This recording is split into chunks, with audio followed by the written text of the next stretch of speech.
Graças e paz a todos, tudo bom? Gente, que saudade eu tô de gravar uma mensagem.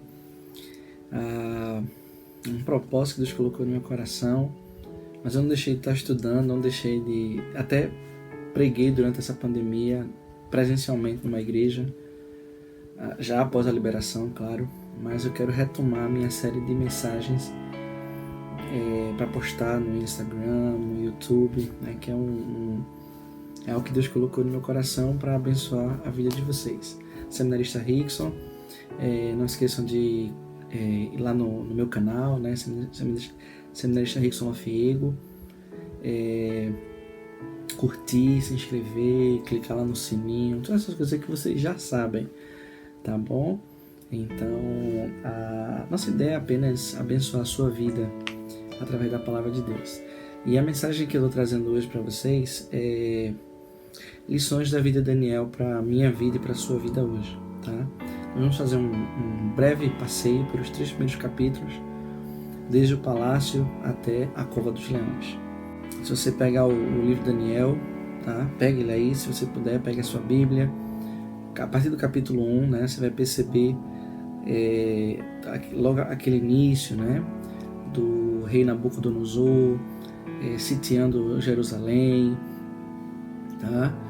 Tomando conta de toda a cidade, e logo em seguida ele, como era de praxe, né, ele trazer os jovens mais inteligentes, mais doutos daquele local. Então ele ordena, né, que ele traga os jovens mais doutos de Israel, e determina, né, eu estava montando a mensagem e eu estou com a ideia de fazer uma série de mensagens sobre cada capítulo de Daniel, porque vale muito a pena. E ele ordena, né, a esses jovens o que comer e o que beber. Isso acontece muito na nossa vida, né? Quantas vezes as pessoas, né, em diversos segmentos ordenam, né, querem impor até o que nós devemos comer e beber.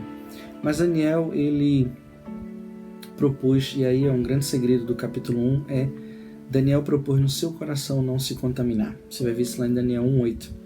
E quando nós decidimos por Deus, eu queria ver com você só 1 e o 12,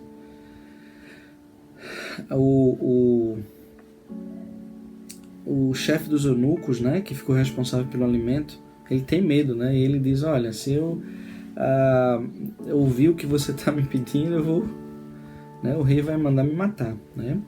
E no 1:12, legumes a comer e água a beber. Legumes a comer e água a beber. É o que Daniel pede, tá? Qual era o medo do chefe dos eunucos? Era que, todos os outros jovens comeriam e beberiam do melhor, né, das iguarias do rei, né?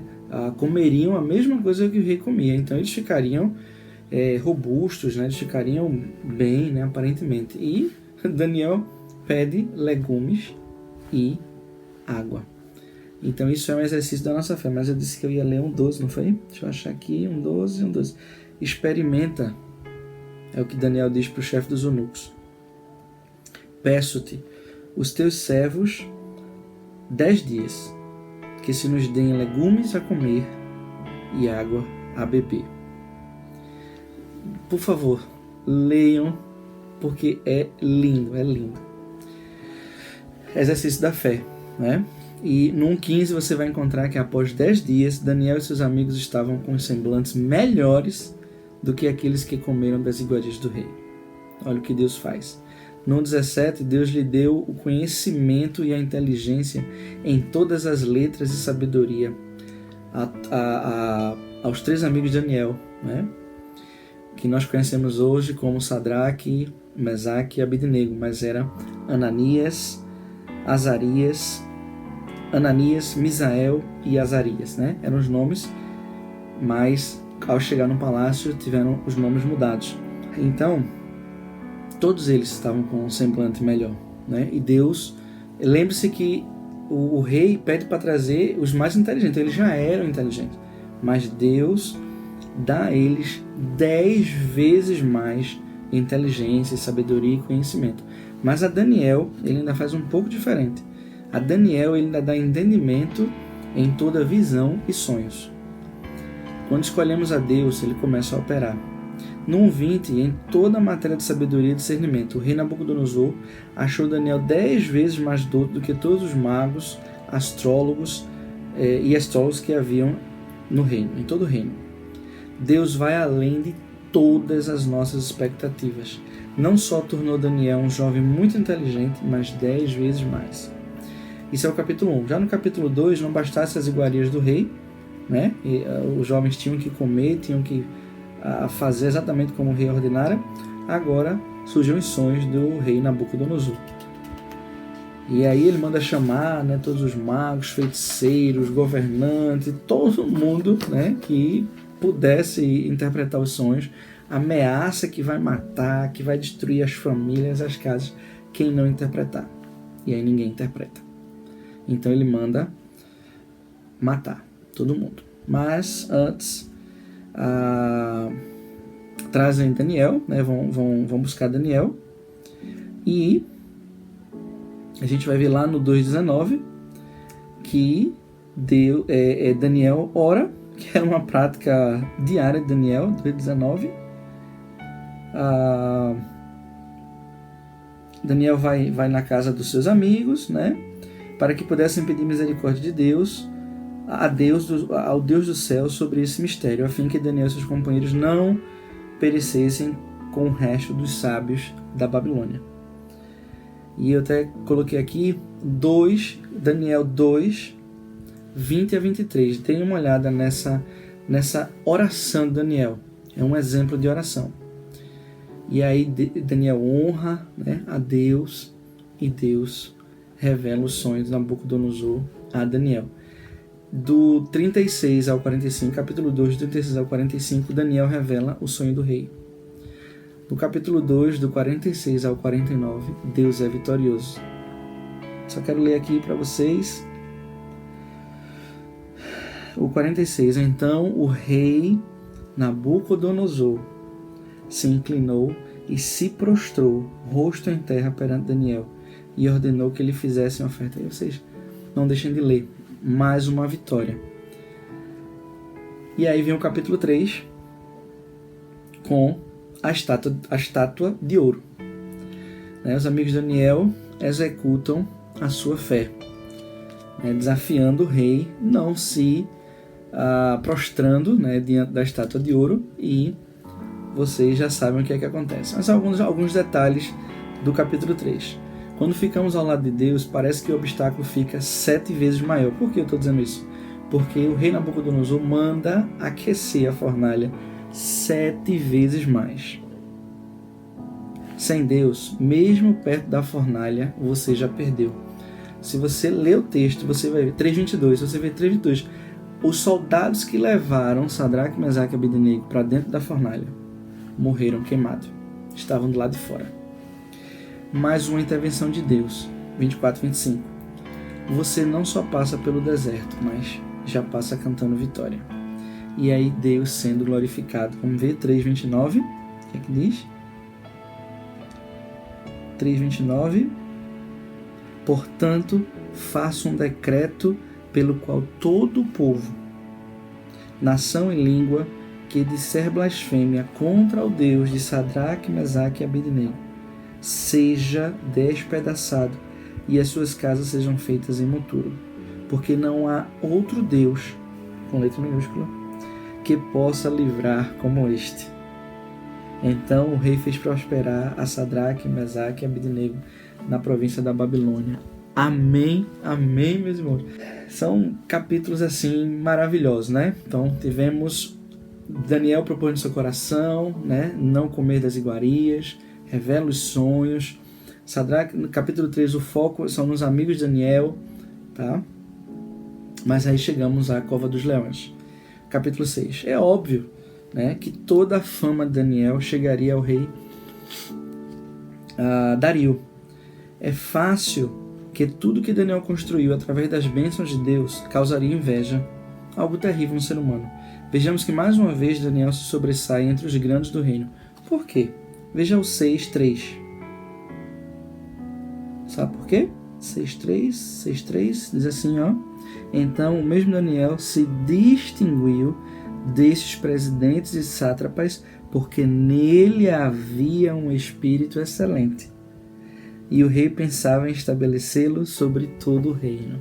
O desafio, a tribulação, mais um conflito na vida de Daniel. 6:7. No 6:10, Daniel permanece fiel, continua fazendo o que sempre fez.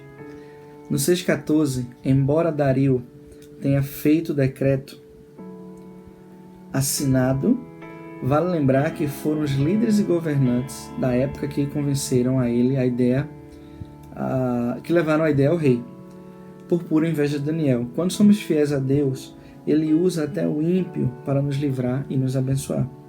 O testemunho de Daniel era muito forte e verdadeiro por toda a Babilônia. Isso fez Dario tentar ajudá-lo. Dario sabia que o Deus de Daniel o livraria. No 16, ainda no 16, prova que Dario temia o Deus de Daniel.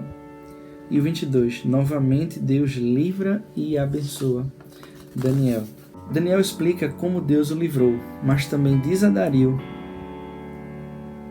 não ter o culpado diante de Deus. 6:26, a grande vitória. Vamos ver? Faço um decreto pelo qual em todo o domínio do meu reino os homens tremam e temam perante o Deus de Daniel, porque ele é o Deus vivo e que permanece para sempre. Vou deixar para vocês destrincharem o 6, né? Todo o acontecimento, né, de Daniel na cova dos leões. A ideia dessa mensagem é realmente esse passeio por alguns capítulos do livro de Daniel. Como eu falei, né, o tema da mensagem, lições da vida de Daniel para a minha vida e para a sua vida hoje. Porque vocês já devem ter ouvido várias mensagens, né? Um só sobre a cova dos leões, só sobre a fornalha. Eu quero finalizar com 3 lições, embora eu já tenha mencionado aqui várias questões, a questão de exercer sua fé, quando decidimos, né? Quando decidimos ficar do lado de Deus, né? O que Deus faz, quando escolhemos a Deus. Mas eu quero finalizar dizendo 3 coisas. Primeiro, perceba que quando somos fiéis a Deus, Ele não nos livra do problema, Ele nos livra das consequências dos problemas. Passamos pela fornalha ardente, pela cova dos leões, até entramos, mas não sofremos dano nenhum. 2. A bênção não recai apenas sobre mim e sobre você. Olhe bem, analise bem os capítulos, principalmente os 6 capítulos, né, ou os 3 primeiros, que eu destrinchei um pouco, e os 6. Você vai ver que a bênção não recaiu só sobre Daniel, mas sobre seus amigos, né, e sobre outras pessoas. Várias pessoas são abençoadas através da sua vida, através da minha vida. Então, a bênção não só recai sobre mim e sobre você, mas sobre a nossa cidade, sobre aqueles que estão à nossa volta. E o 3, terceira lição, sobre a oração. Veja que Daniel não parou para orar por causa do problema, mas todos os dias ele orava da mesma forma. Ou seja, queridos, não é para a gente parar para orar quando a gente está diante do problema, não. Nós temos que ter uma vida de oração. E quando o problema surgir, nós já temos uma prática, nós já temos já temos o hábito da oração e faremos como sempre fizemos. Continuaremos orando e aguardando a intervenção divina, porque orar é conversar com Deus, e orar, pedir a Deus que Ele interceda é exercer a fé, tá bom? E quem exerce a fé tem providência dos céus. Amém? Que Deus te abençoe e até a próxima mensagem do seminarista Rickson. Na verdade, de Deus, através do seminarista Rickson, para abençoar a sua vida. Eu sou apenas um canal de bênção. Tchau, gente. Até a próxima.